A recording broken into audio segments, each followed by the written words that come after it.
On va prendre place. Merci. Bonsoir. C'est tellement bon d'être là en ce jour de semaine. Et je crois que le Seigneur a quelque chose pour chacun d'entre nous ce soir. Amen. Qui veut recevoir du Seigneur? Moi, j'ai envie de recevoir de la part du Seigneur. Parce qu'il est là pour nous parler, pour nous encourager encore à persévérer dans ses voies. Amen. Malgré tout, il est là et sa parole demeure. Amen. Allons nous mettre debout et on va placer ce moment devant le Seigneur pour que nos cœurs puissent être ouverts pour entendre la parole de Dieu ce soir encore. Alléluia. Seigneur, merci pour ta grâce, Seigneur. Merci pour ce moment, Seigneur, où tu nous permets d'être là, de pouvoir, Seigneur, entrer en communion avec toi. En communion, Seigneur, avec ta présence, Jésus. En communion avec ta parole, Seigneur, qui puisse venir et percuter nos cœurs encore ce soir, Jésus. Oh Seigneur, merci Jésus. Merci pour ton esprit, Seigneur, qui puisse conduire ce moment encore, Seigneur. Conduis-nous encore dans ta présence ce soir, Jésus. À toi la gloire. Alléluia. Allons acclamer le Seigneur ce soir. Allons le bénir. Allons l'adorer encore ce soir. Alléluia.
Jésus, j'élève ton nom. Nous élevons ton nom. Jésus, j'élève ton nom. J'élève ton nom.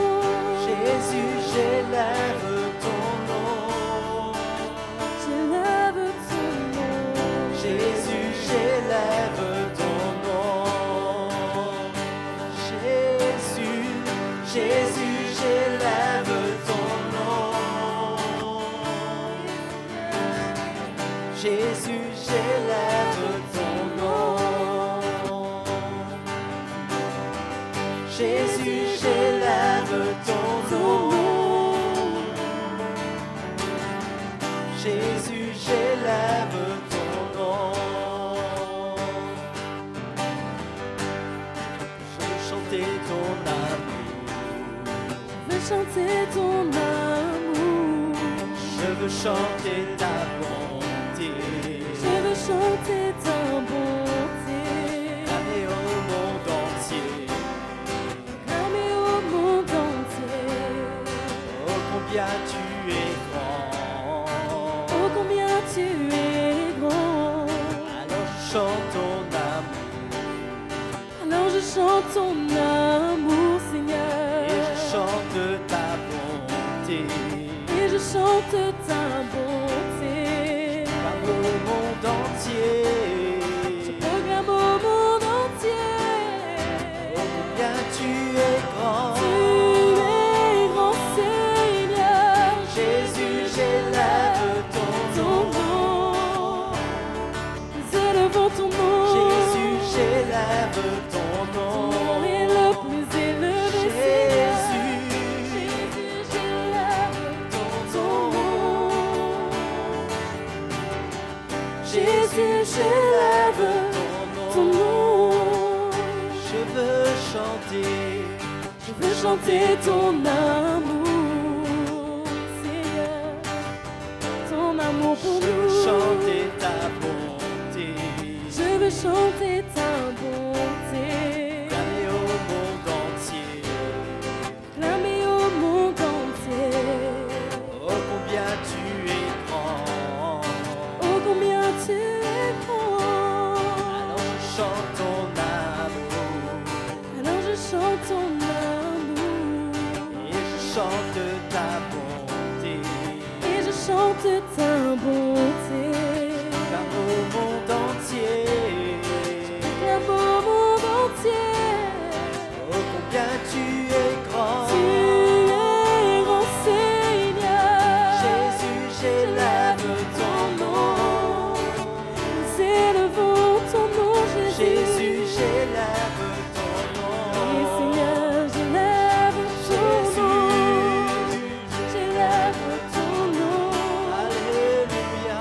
Tu mérites la gloire, Seigneur. Jésus, j'élève ton nom. Jésus, Jésus, j'élève ton nom. Alléluia. Jésus, j'élève ton nom. ton nom. Jésus, Jésus, j'élève ton nom. Alléluia.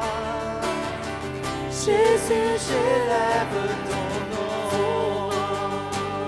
Oh, Jésus, j'élève ton nom. j'élève ton nom.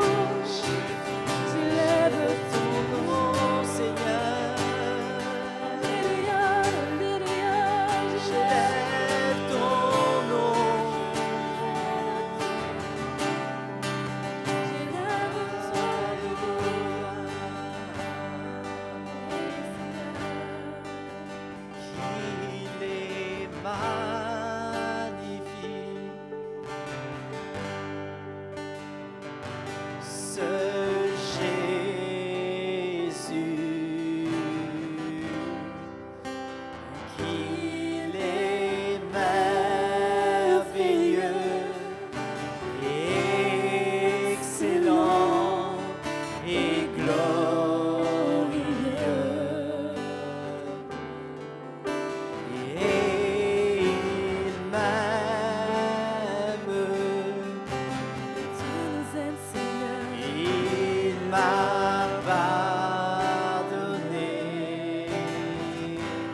le sang, donna sa vie pour me sauver. qu'il est magnifique, Qu'il est magnifique. Chantons son nom, ce Jésus, merveilleux est ton nom. qu'il est merveilleux et excellent et glorieux. Et il m'aime,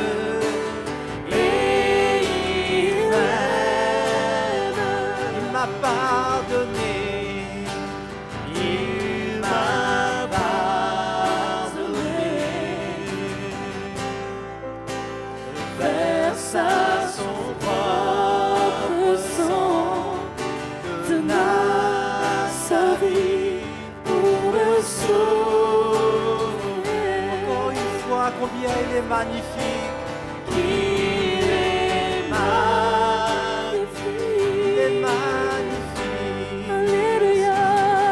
ce Jésus Jésus, est merveilleux, qu'il est merveilleux et excellent et glorieux. Et il m'aime, il m'a pardonné, il m'a pardonné. Versa son propre sang, donna sa vie pour me sauver. Et il m'aime, et tu m'aime. Ton amour est sans limite pour nous, Jésus. Il m'a pardonné, Versa son propre sang, donna sa vie pour me sauver. Versa son propre sang, donna sa vie pour me sauver.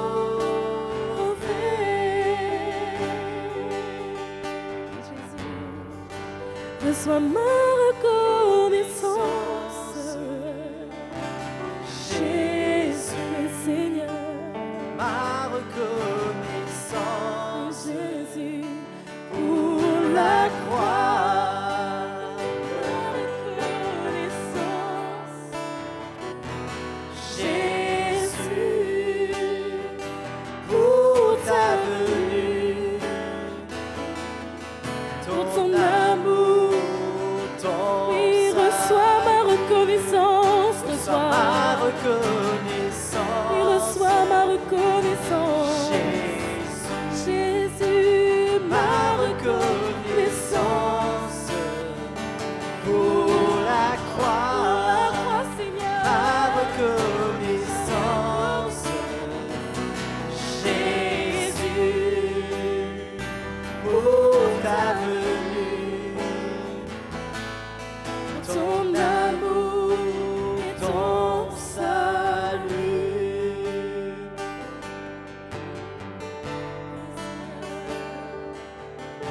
Tu n'as pas attendu que je vienne à toi, mais tu as revêtu notre humanité.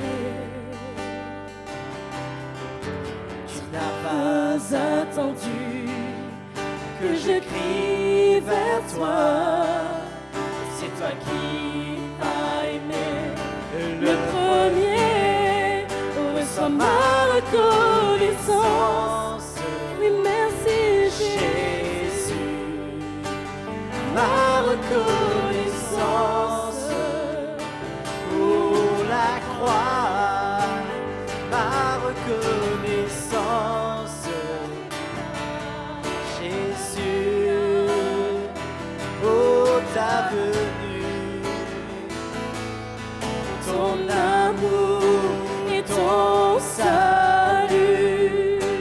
reçois ma reconnaissance. Nous élevons nos voix vers toi, Jésus. Ma reconnaissance pour la croix, ma reconnaissance, Jésus, pour ta venue, Ton amour et ton salut, salut. ma reconnaissance, Oui, Seigneur, merci. Jésus, Jésus, merci. ma reconnaissance Ta croix pour la croix, sacrifice pour ma nous. reconnaissance, Jésus, pour ta venue, ton amour, ton salut, ton amour, ton salut.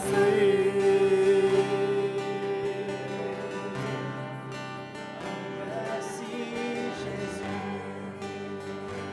merci Seigneur. Alléluia. Merci Jésus, c'est ce que tu as fait pour nous. Merci pour ta présence parmi nous. Merci Jésus. Merci que tu es là. Seigneur. Tu es là dans ce lieu, Seigneur. Ce soir, nous t'accueillons dans ce lieu. Nous t'accueillons dans ce lieu, Jésus.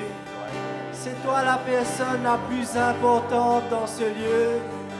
Nous voulons ouvrir nos cœurs à la présence de ton esprit, la présence du ministère de ton esprit, pour parler à nos cœurs ce soir. Ce soir, touche nos vies, Jésus. Nous avons besoin que tu parles à nos cœurs. Nous avons besoin que tu touches nos cœurs ce soir. Reçois tout l'honneur et la gloire, Seigneur. Nos cœurs sont reconnaissants. Reconnaissants devant toi. Pour cette œuvre qui est en nous, Seigneur. Alléluia. Merci Jésus. Seigneur, tu es merveilleux. Et ce soir encore, par ton esprit, tu répands ton amour dans nos cœurs. Ton amour et ta joie sont répandus dans nos cœurs en abondance par le Saint-Esprit. Tu es tellement proche, Seigneur. Tu es là. Tu remplis nos cœurs. Et nous savons, Seigneur, que tu es venu nous chercher. Ce n'est pas nous qui t'avons cherché, mais c'est toi qui es venu. Tu as vu notre misère, notre péché. Tu as vu dans quel état nous étions et tu es venu nous chercher. Tu nous as pris par la main. Tu nous as relevés. Tu nous as redonné une dignité. Tu nous as préparé une place, tu as pour nous un avenir et de l'espérance. Et ce soir, nos cœurs éclatent de reconnaissance et de joie encore. Jésus, tu es merveilleux. Allons exalter Jésus, allons le louer, Seigneur, ce soir, mes frères et sœurs. Il est merveilleux, il est là, il nous aime. Jésus, alléluia. Alléluia, sens à notre vie. Tu es bon, Seigneur. Bon Seigneur. Reçois notre reconnaissance ce soir. Reçois la louange, Jésus. Tu es venu nous trouver, Jésus. Alléluia. Oh, Jésus. Merci, Seigneur. Bonsoir, mes frères et sœurs. Je crois qu'il y a une grande joie dans nos cœurs encore, hein? Parce que Jésus a préparé des bonnes choses pour nous et nous sommes tous à la bonne place. On est à la bonne place pour entendre la bonne chose. On est là où le Seigneur a voulu qu'on soit et il y a des bonnes choses pour nous ce soir. Et on a la joie encore ce soir d'accueillir notre frère Fabien, notre bien-aimé frère Fabien, notre sœur Mylène, et on les acclame, on les accueille. Il y a beaucoup de joie dans notre cœur que vous soyez là ce soir. La dernière fois que Fabien est venu, je crois que c'était sans Mylène, c'était il y a 13 ans. On venait d'avoir la salle, c'était tout nouveau, et Fabien était passé. 13 ans plus tard, les revoilà. On est un petit peu plus nombreux, et c'est vraiment une grande joie. Alors, on voudrait aussi accueillir, on a une petite délégation de Chaville, là, qui vient d'arriver. Encore tout essoufflé. Encore tout essoufflé d'avoir fait la route, mais ils sont là, ils ont bravé les embouteillages. Est-ce que quelqu'un est là pour la première fois? Levez la main si vous êtes là pour la première fois, qu'on vous accueille. Non? Bon, merveilleux, on se connaît tous alors. Voilà, écoutez, je crois que sans plus tarder, on va accueillir notre frère et on va lui donner la place. On va ouvrir notre cœur pour la parole.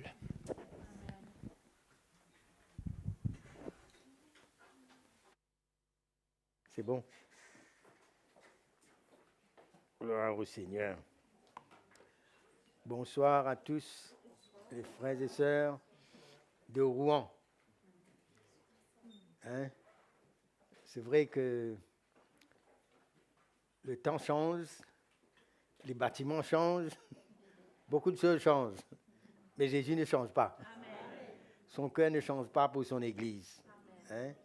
Et de vous voir ici, cela me montre comment le Seigneur est fidèle et il a un but bien précis pour chacune de nos vies.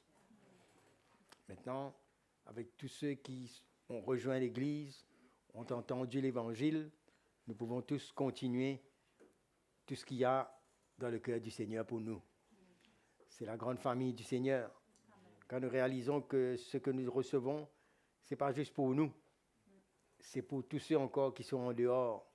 Comme Jésus dit, j'ai encore des brebis en dehors. Et son souhait, c'est qu'ils viennent, c'est qu'eux aussi, ils puissent le connaître. Et dans ce plan, nous avons un rôle à jouer. Nous avons un rôle à jouer, nous avons notre vie à donner, nous avons besoin de répondre à l'appel de Dieu, parce qu'on doit avoir la vision. Qu'est-ce qui est dans le cœur de Dieu pour notre vie, pour son Église? C'est comme ça que notre vie a un sens. Vous savez, quelle est notre motivation? Pourquoi on marche avec Jésus? Qu'est-ce qu'on cherche? Beaucoup de gens cherchent Dieu par rapport à leurs besoins particuliers. Et c'est tout. Point à la ligne. C'est comme ça que les gens deviennent frustrés, malheureux, sans direction, parce qu'ils vivent égoïstement. Juste pour, s'ils veulent entendre quelque chose du Seigneur, c'est par rapport à ce qu'ils peuvent gagner dedans. Mais le Seigneur, lui, il nous montre des conditions, comment le suivre. Il veut interpeller notre vie et nous faire comprendre qu'on aura besoin de lui. Pas seulement pour quelque chose que nous voulons résoudre, mais pour répondre à son appel.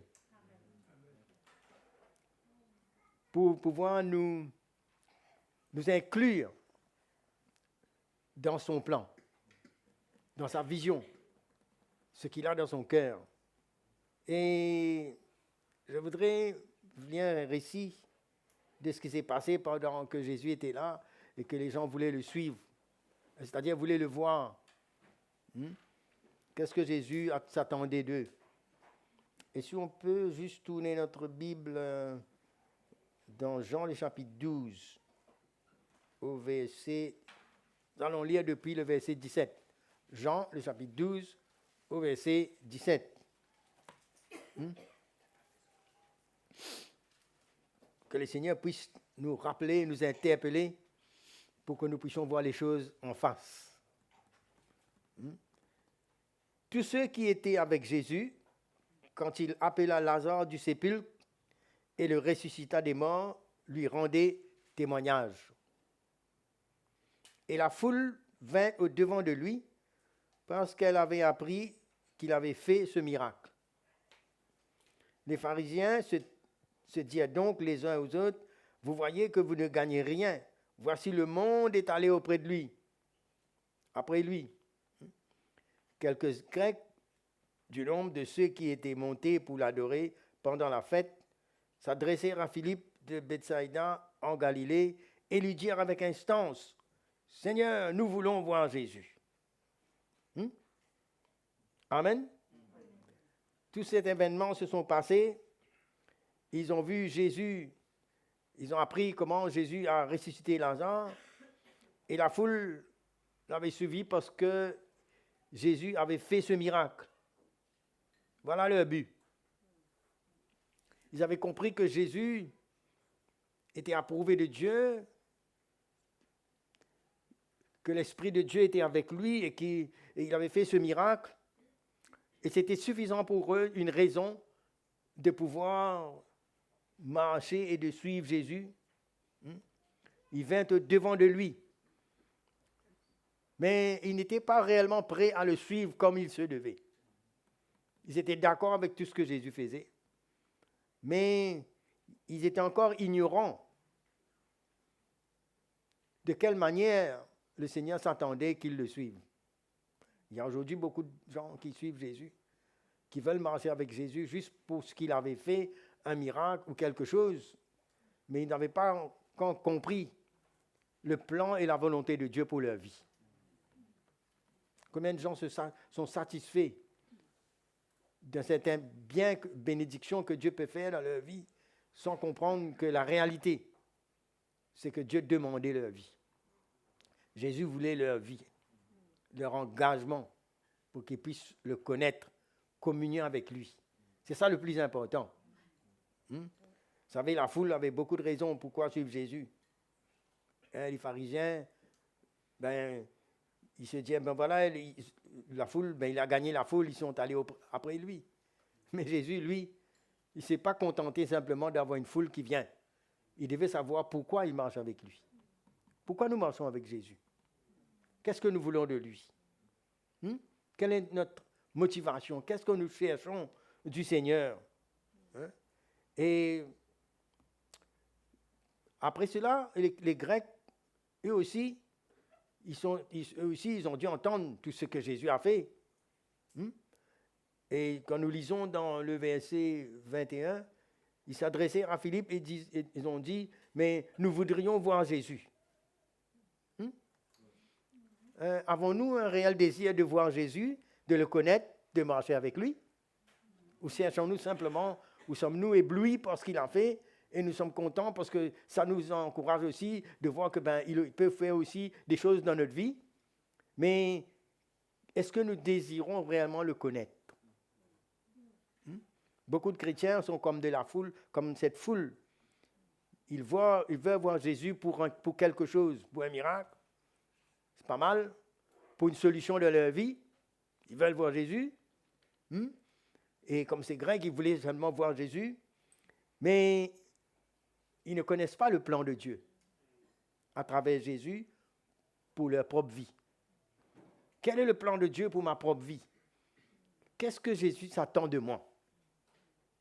Là où je vis, dans cette période où je vis, dans ce temps que Dieu me donne, là où, dans le lieu où Dieu me met, qu'est-ce qu'il s'attend de moi? Donc, les autres ont appris que Jésus a ressuscité les morts, tout ça. Voilà, ils ont voulu marcher avec Jésus. Mais vous savez, on peut se tromper de la manière, qu'est-ce qu'on veut, de la manière qu'on veut voir Jésus.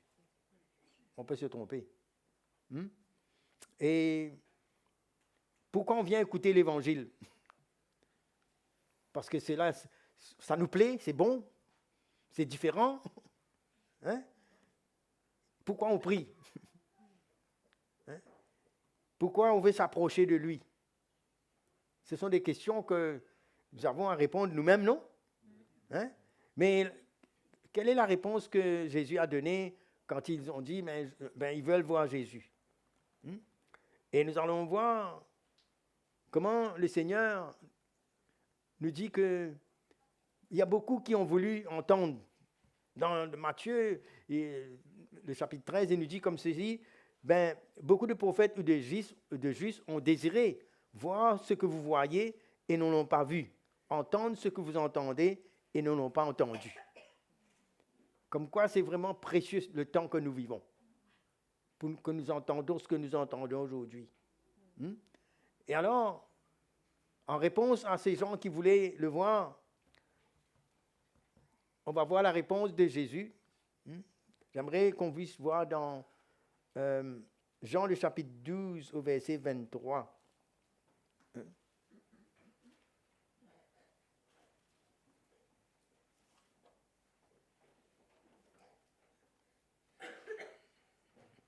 Avant cela, Allons dans les... Oui, c'est ça. Le verset 23. C'est bon. Jean, le chapitre 12, le verset 23, un peu plus bas. Jésus leur répondit, « L'heure est venue où le Fils de l'homme doit être glorifié. En vérité, je vous le dis, si le grain de blé qui est tombé en terre ne meurt, il reste seul. Mais s'il meurt, il porte beaucoup de fruits. Celui qui aime sa vie la perdra, et celui qui hait sa vie dans ce monde la conservera pour la vie éternelle. Si quelqu'un me sert, qu'il me suive, et là où je suis, là aussi sera mon serviteur. Si quelqu'un me sert, le Père l'honorera. » Amen. Là, c'est la condition réelle dans laquelle le Seigneur leur montre comment ils auront à le suivre. Il y aura à perdre leur vie, il y aura un renoncement à eux-mêmes, il y aura réellement une prise de position pour Jésus. Non pas le contempler, être content. Hein? Et il dit, mais l'heure vient où le Fils de l'homme doit être glorifié. Puis il y a des conditions dedans. Dans ce verset 24, il dit, en vérité, je vous le dis, si le grain de blé qui est tombé en terre ne meurt pas, il reste seul. Hein? S'il meurt, il porte beaucoup de fruits. Il est en train de parler de notre vie. Hein? Comment on peut être stérile, on peut rester tout cru, sans qu'il y ait aucun but dans notre vie, si on ne le suit pas et si on ne marche pas d'après ces conditions. Si veut dire une condition. Hein? Ce n'est pas de décider, moi je vais marcher avec Jésus, moi. Avec des émotions, tout feu, tout flamme, parce qu'il y a quelque chose qui s'est passé, on fait une grande déclaration, mais après quelques mois, quelques années, après quelques temps, on oublie tout et on ne réalise pas qu'on a besoin de l'intervention de Dieu dans notre vie. Ça fait des années que je marche avec le Seigneur et je réalise que la grâce que le Seigneur me fait, il y en a beaucoup qui veulent marcher avec le Seigneur, qui prennent des décisions, qui témoignent de ce que Dieu a fait, mais à la suite, vous savez, ce n'est pas le commencement qui est important, c'est la fin. Où on en est aujourd'hui. Hein? Malgré tout ce qu'on a pu voir. J'ai vécu une période dans les années 74, dans ces années 70. J'ai vu beaucoup de miracles, beaucoup de choses qui s'est passées. Mais, comme cette parole qui dit, mais beaucoup d'appelés, mais peu d'élus, beaucoup sont appelés, mais peu qui persévèrent, qui arrivent à rentrer dans cette condition. On a besoin de la grâce de Dieu. C'est bien joli aujourd'hui. Vous savez, si le Seigneur, si dans l'Église, tous ceux qui ont été heureux et contents de suivre Jésus pour un temps, parce qu'il a fait des miracles, parce qu'ils ont eu la solution pour leurs problèmes, mais si toutes ces personnes étaient restées persévérantes, il n'y aurait pas de place dans les églises pour mettre ces personnes. Mais malheureusement, c'est le contraire. C'est comme ça tout le temps. Hein? C'est parce qu'il y a une condition. Beaucoup n'ont pas compris le prix et la condition dans laquelle le Seigneur nous appelle à marcher avec lui. Serons-nous prêts? Vous savez, Jésus n'a pas été émotionnellement pris quand la foule est venue vers lui, hein? Mais il les arrête un moment. Ils les font réfléchir. Parce que marcher avec Jésus, ça demande notre vie. Ça demande la perte de notre vie. On va continuer, allons voir Matthieu le chapitre 16 au verset 24. Vous êtes bien familier avec ces versets si vous êtes dans l'Église. N'est-ce pas? Si vous êtes sous ce ministère apostolique, cela doit être un verset bien familier dans votre vie. Que beaucoup n'aiment pas. Ça, c'est comme une pilule un peu amère. Hein? Alors, Jésus dit à ses disciples, si quelqu'un veut venir après moi, qu'il renonce à lui-même, qu'il se charge de sa croix et qu'il me suive. La même chose. Vous voyez, ce n'est pas un hasard. Nous voyons Matthieu fait écrire cela. Et l'Esprit de Dieu emmène Marc aussi de dire la même chose. Quand vous voyez dans la parole de Dieu que plusieurs sont témoins de ces choses-là, veut dire que c'est d'une importance capitale pour notre vie. On n'en fait pas une doctrine. c'est la vie de l'Église. C'est un fondement. Hein? Marc vient de la même chose. On a vu Jean. Maintenant, Marc aussi va dire la même chose dans Marc chapitre 8, verset 34. Puis, ayant appelé la foule avec ses disciples, il leur dit. Marc 8, verset 34, c'est ça que j'ai dit? Oui. Hein? Puis, ayant appelé la foule avec ses disciples, il leur dit, si quelqu'un veut venir après moi, qu'il renonce à lui-même, qu'il se sorte de sa croix et qu'il me suive, car celui qui voudra sauver sa vie la perdra, mais celui qui perdra sa vie à cause de moi et de la bonne nouvelle la sauvera. Non? De quoi le Seigneur est en train de parler là? La même chose. C'est répété encore. Luc chapitre 14, verset 25. De grandes foules, toujours, faisaient la route avec Jésus. C'est merveilleux, non? Une grande foule qui marche avec Jésus. Hein? Mais Jésus n'était pas un politicien qui aime la foule. C'est le Fils de Dieu qui cherche le cœur des gens. C'est pourquoi les chrétiens aussi, on doit être animés par ce cœur de Jésus et non pas être comme des hommes et des femmes qui courent derrière la foule, la multitude. On croit que la vérité se trouve au nombre de la multitude. Ça, c'est la manière du monde. La vérité ne se contient pas dans le nombre. Cela se voit par des gens qui ont pris un chemin avec le Seigneur. Et là, le Seigneur va dire, mais si quelqu'un vient à moi, s'il ne hait pas son père, sa mère, sa femme, ses enfants et ses frères et ses sœurs, et même sa propre vie, il ne peut être mon disciple. Et quiconque ne porte pas sa croix et ne me suit pas, ne peut être mon disciple. Quand nous voyons tout cela globalement, avec tout ce qui est écrit à travers ces apôtres, on a un tableau bien clair de la condition qui nous est donnée pour marcher avec Jésus. Il nous montre comment on va sauver notre vie, comment on va pouvoir aller jusqu'au bout. Et là, il nous parle de quelque chose qui nous semble un petit peu contradictoire, dans un sens, avec nos raisonnements humains. Il nous dit, mais s'il ne hait pas son père, sa mère, sa femme, ses enfants, ses frères, ses sœurs, et même sa propre vie, il ne peut être mon disciple. Si on voit ça dans la naturelle, la manière que les raisonneurs de ce siècle parlent, on interprète ça, mais Jésus nous dit maintenant de se bagarrer avec nos familles, hein? De haïr notre père, nos enfants, nos femmes, et même de se suicider. Non? Parce qu'il parle de haïr sa propre vie, non? C'est un langage contradictoire. Si des philosophes de ce monde, si on voit un païen, on lui dit de lire la Bible de cette manière et qu'il interprète cela émotionnellement, voilà sa compréhension de Dieu. Et pourtant, notre salut, notre progrès spirituel, notre maturité va dépendre de ça.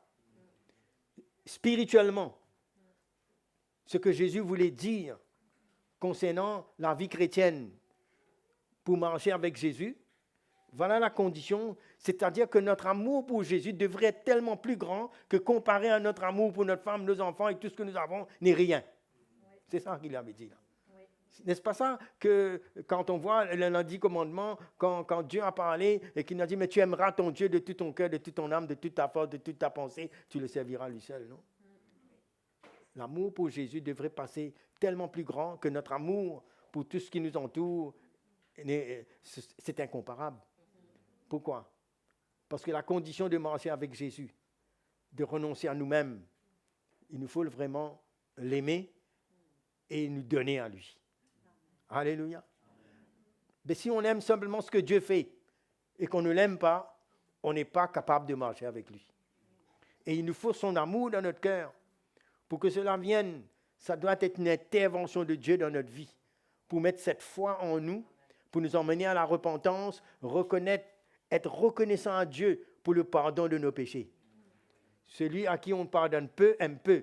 Celui qu'on a pardonné beaucoup, aime beaucoup. Le plus qu'on est brisé, que notre conversion est réelle, qu'on a été vraiment interpellé par Dieu et qu'on réalise notre misère, c'est là qu'on marche avec Dieu, non pas parce qu'il a fait un miracle, mais parce que notre salut est dans ses mains et qu'il nous a pardonné, nous a lavé.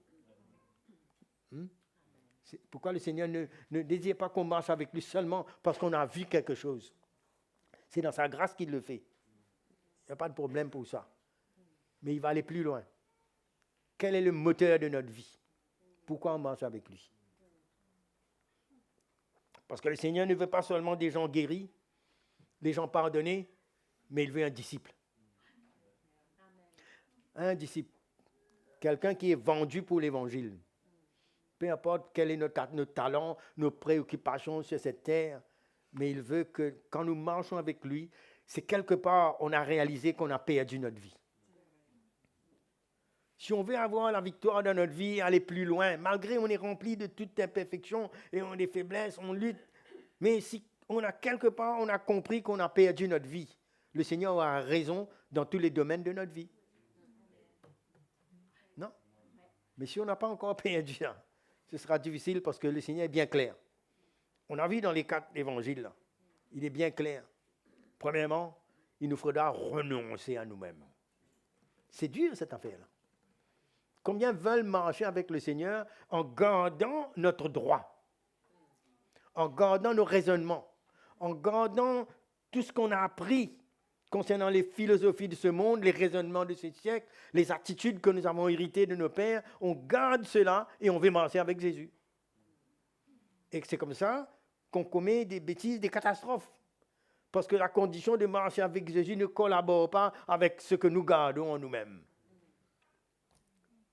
Et on va lutter. C'est pourquoi des chrétiens qui vont trouver que la vie chrétienne est dure. C'est dur quand on garde notre vie. Quand on l'a perdu, la grâce de Dieu est là.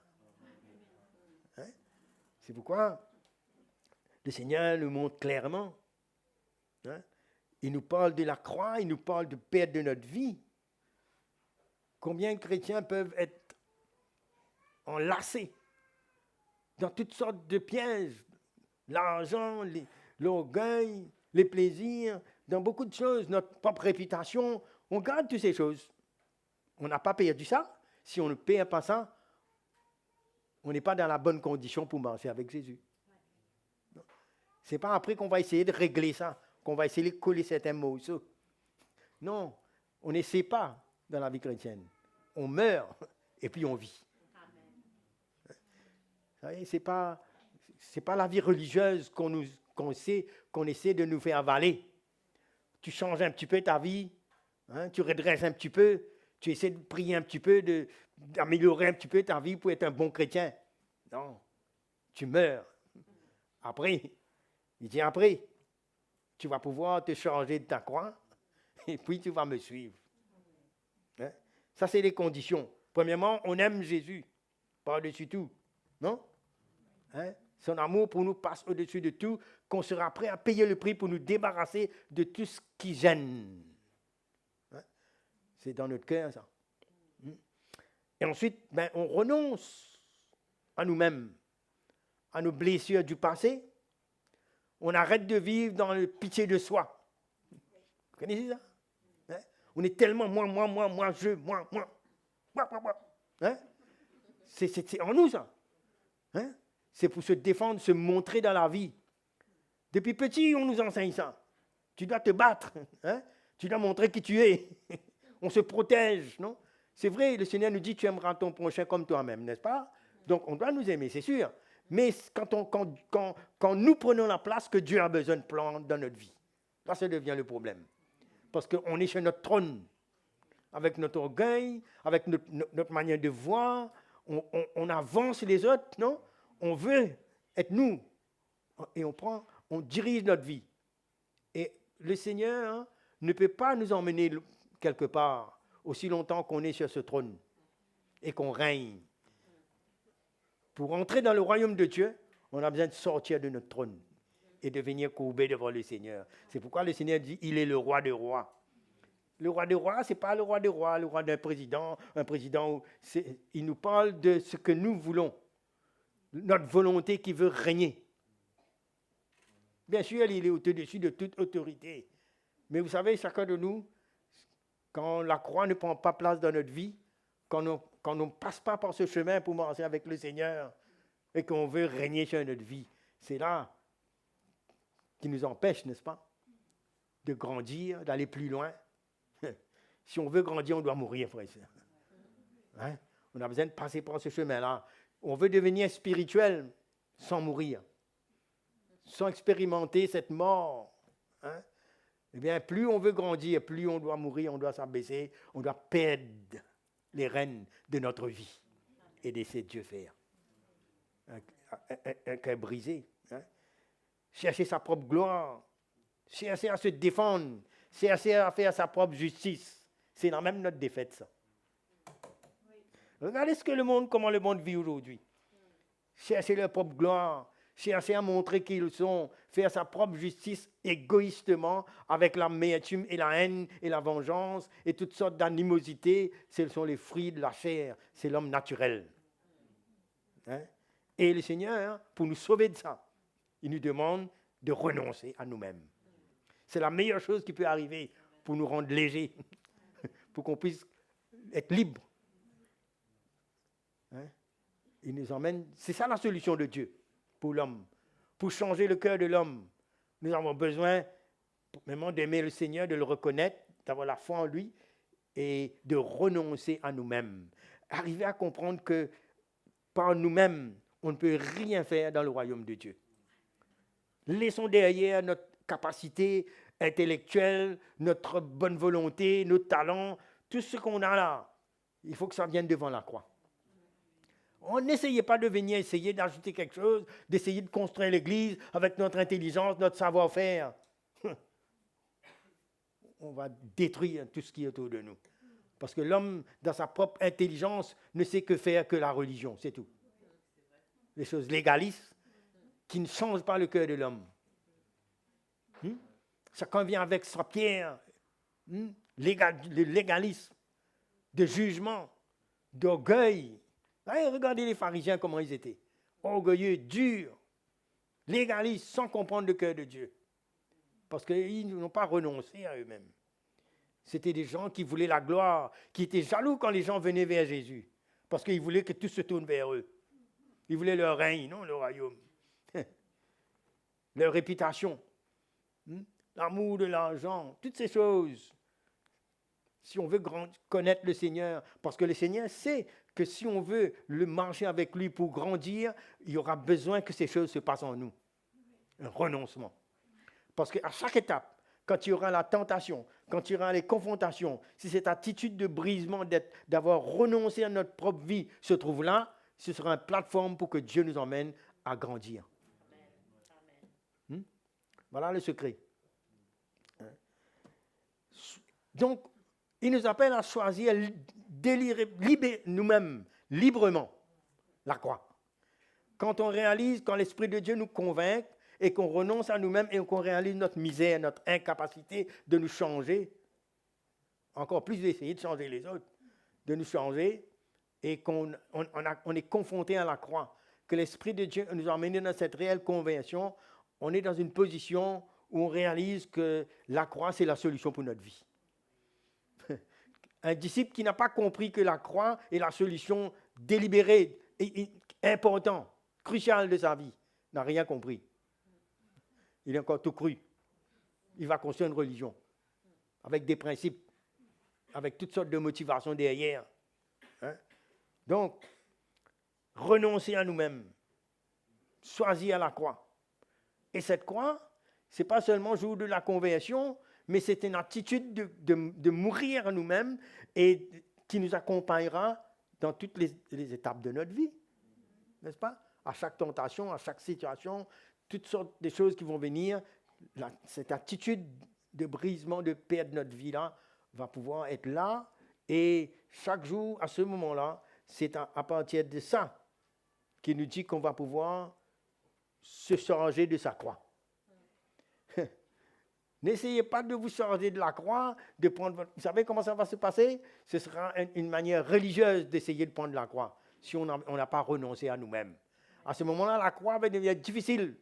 Ce serait une croix, fabriquée. C'est ça la religion. C'est comme ça que les gens veulent faire des bonnes œuvres. Ça s'appelle des œuvres mortes. Parce que ce sont des œuvres qu'on fait cherchant la gloire dedans, comme si, pour satisfaire sa chair, comme quand on a fait quelque chose, Dieu nous doit quelque chose maintenant. On a pris sa croix là. Non, C'est comme ça que la religion amène les gens à faire des pénitences, à faire des œuvres pour essayer de gagner la faveur de Dieu, à souffrir des choses que nous-mêmes on fabrique. C'est la religion. Hein? Mais ce que le Seigneur nous appelle ici, c'est de renoncer à nous-mêmes. Et ensuite, quand on a renoncé à nous-mêmes, on acceptera la souffrance, la bonne souffrance, comme on a entendu, pour marcher avec Jésus. On acceptera la persécution. On acceptera toutes sortes de difficultés parce qu'on est déjà mort, notre vie n'est pas à nous. Mais sinon, vous voyez ce qui se passe, c'est que quand quelqu'un n'a pas pris sa croix, ben, il va essayer de faire justice. Quelqu'un qui n'a pas pris sa croix ne pourra pas prier pour ceux qui le persécutent. Mais non, il va chercher d'autres façons, lui, il va régler ça. Hein? Vous savez, quand Pierre est venu, quand ils ont voulu attraper Jésus pour le prendre, Pierre a tiré son épée. C'était une attitude assez religieuse et humaine de gérer la situation. J'ai dit, prends ton épée, mets là-bas. C'est pas comme ça. Non. Et d'ailleurs, c'est cette même attitude qui l'a emmené à renier Jésus après. Il était prêt à couper cette oreille-là, mais quand il s'agissait de prendre sa croix, de renoncer, il avait peur de mourir. Mais il était tellement zélé pour couper l'oreille, mais son cœur n'était pas prêt à perdre sa vie, pour s'identifier. C'est par la suite qu'il s'est repenti et qu'il a réalisé que le Seigneur connaissait son cœur. Cette mort, renoncement à soi-même, on peut avoir un zèle religieux, mais quand il s'agit de perdre sa vie, là c'est autre chose. Quand il s'agit de donner à Dieu ce qu'il veut, quand il s'agit d'obéir, de se soumettre, ça qui nous rend spirituels. Non pas notre zèle émotionnel pour montrer qu'on aime Jésus. Hein?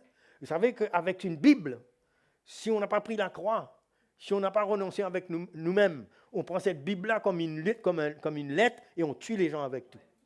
On juge, on critique, on fait tout avec. Saintement.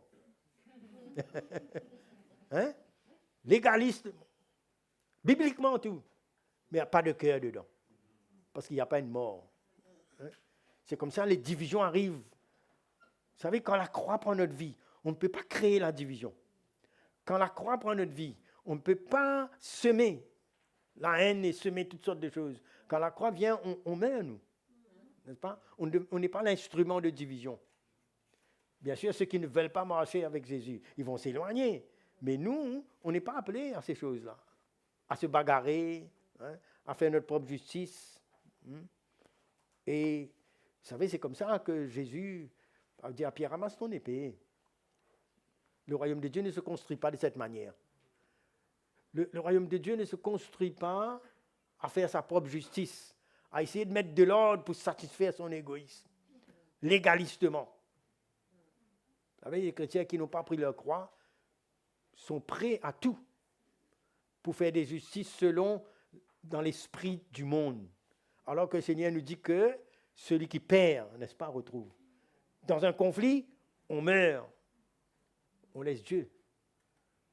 Et dans un conflit, dans une situation, c'est une occasion pour nous de nous identifier avec le même cœur que Jésus a. Lui, il a dit, laisse faire selon ce qu'il est écrit. Alléluia.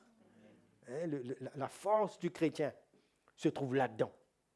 La puissance d'une vie spirituelle se trouve sur ce chemin-là. Ne regardez pas ceux qui se croient spirituels en seulement manifestant des dons, en causant beaucoup, faisant beaucoup. Regardez si vous sentez le parfum de quelqu'un qui est passé par la croix. C'est là le chemin. C'est là notre identification à Jésus. Dieu n'est pas contre notre don, etc. Ça, ce n'est pas un problème, ça. Quand Paul a vu l'église de Corinthe avec tous leurs dons, il dit, vous ne manquez rien, aucun don.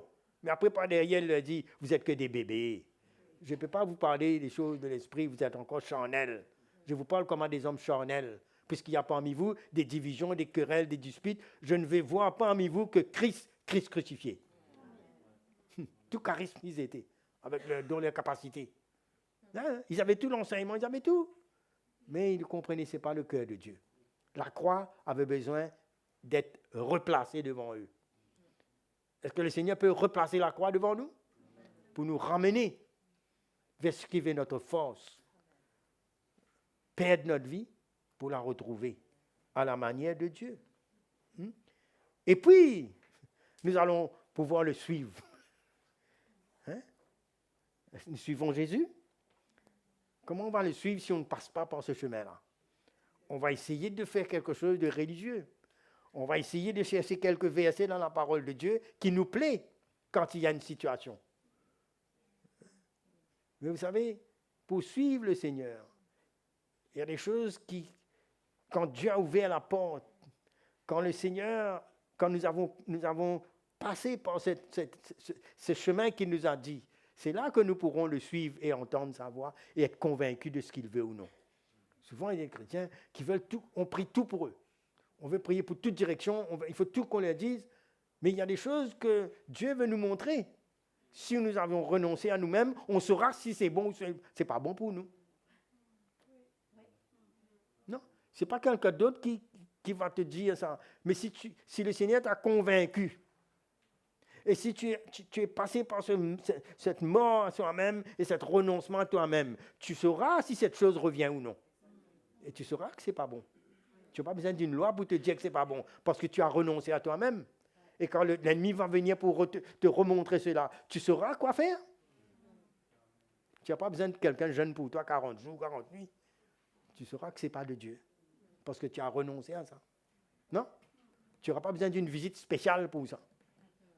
Trop souvent, on met la main, on pose toute notre responsabilité chez les autres. Les autres qui doivent tout le temps nous dire, mais quand on a renoncé à nous-mêmes, on ne sait pas ça. Non? Hein? Il y a des choses que peut-être qu'on a, bien sûr, on a besoin des uns des autres, on aura besoin que les autres nous aident, nous reprennent, mais si on reprend quelqu'un qui n'accepte pas de perdre sa vie, on perd notre temps. Hein? Si quelqu'un n'est pas passé par cette condition, ce n'est pas un disciple qu'on va faire là. On va faire un suiveur. Quelqu'un qui va faire tout ce qu'on lui dit, c'est tout. Hein? C'est comme un élève qui ne veut pas faire son devoir. On lui dit, fais ton devoir. Il le fait, mais il ne veut pas faire lui. Non? À l'intérieur de son cœur, il rebelle, il ne fait pas lui. Mais il le fait par principe, non? Ben, c'est ça. Suivre le Seigneur, il y a ces étapes-là à passer. Hein? Donc, ensuite, quand on a pris ce chemin, eh bien, on peut persévérer et on peut arriver à chérir sa parole dans notre cœur. Quand on a passé ces étapes-là, à ce moment-là, la parole de Dieu, on peut le prendre, cette parole, hein, et on peut connaître la vérité, et la vérité nous rend libres. J'aimerais qu'on puisse lire un moment dans Jean le chapitre 8, le verset 31. Jean chapitre 8, verset 31.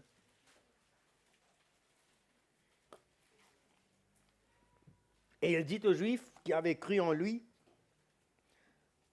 vous remarquez?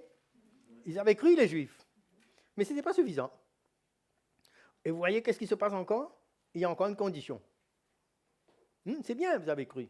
Si vous demeurez dans ma parole, vous êtes vraiment mes disciples. Il y a une différence entre les Juifs qui avaient cru et devenir un disciple. Vous savez? Si vous demeurez dans ma parole, vous êtes vraiment mes disciples. Vous connaîtrez la vérité et la vérité vous affranchira. Alléluia. Il y a une connaissance du Seigneur qui n'est pas une connaissance intellectuelle que nous apprenons, que nous lisons quelque part, ou nous faisons l'école biblique. C'est bien ça. Moi, j'ai fait l'école biblique. Mais pour vivre la vie chrétienne, il faut la croire. Amen. Pour apprendre à pardonner, ce n'est pas ma connaissance que j'ai appris dans la Bible. Ah non, il y a une mort qui doit venir. Il y a une humilité qui doit venir. Vous savez, si on ne prend pas la croix, on va essayer de fabriquer un pardon, mais qui n'a pas affecté notre vie, parce qu'on n'est pas mort. Mais quand on meurt, on comprend le pardon devient quelque chose de vrai pour nous. Quand on a perdu notre vie. Vous savez, le non-pardon, c'est revendiquer notre vie, revendiquer notre justice, c'est notre pitié de soi, c'est notre ego qui veut gagner. Plus ça fait mal, plus ça devient dur. Mais quand on est mort, on ne sent rien. Quand on a accepté de perdre, on ne sent rien.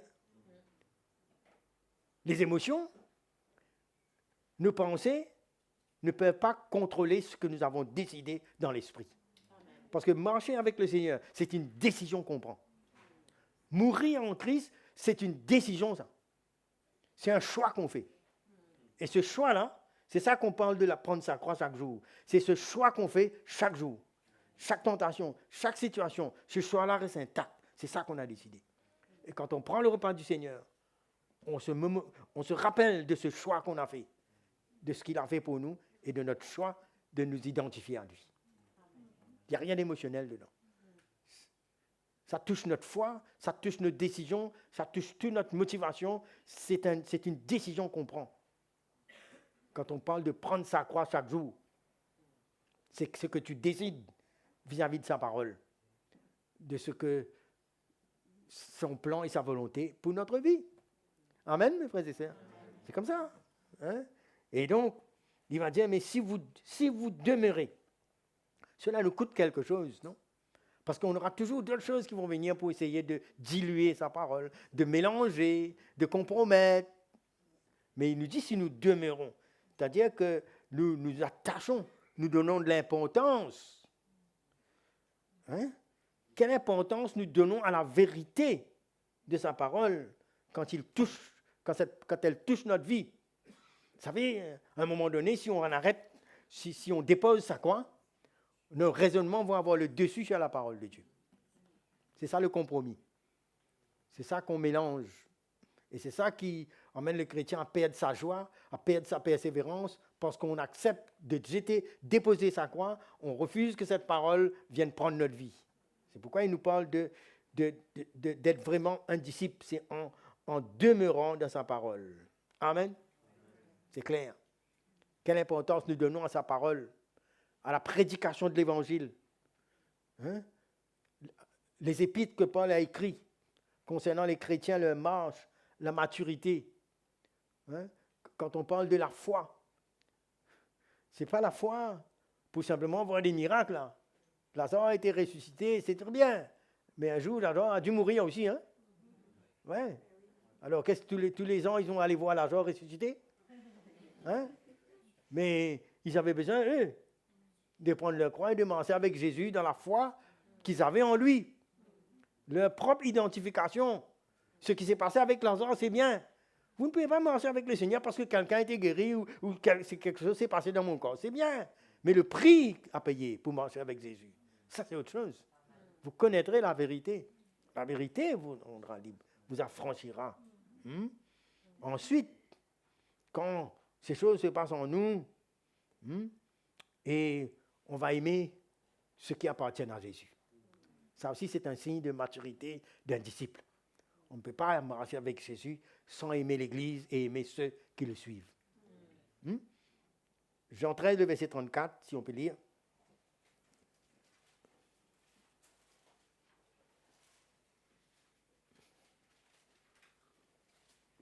Je vous donne un commandement nouveau. Aimez-vous les uns les autres, comme je vous ai aimé. Vous aussi, aimez-vous les uns les autres. À ceci, tous connaîtront que vous êtes mes disciples.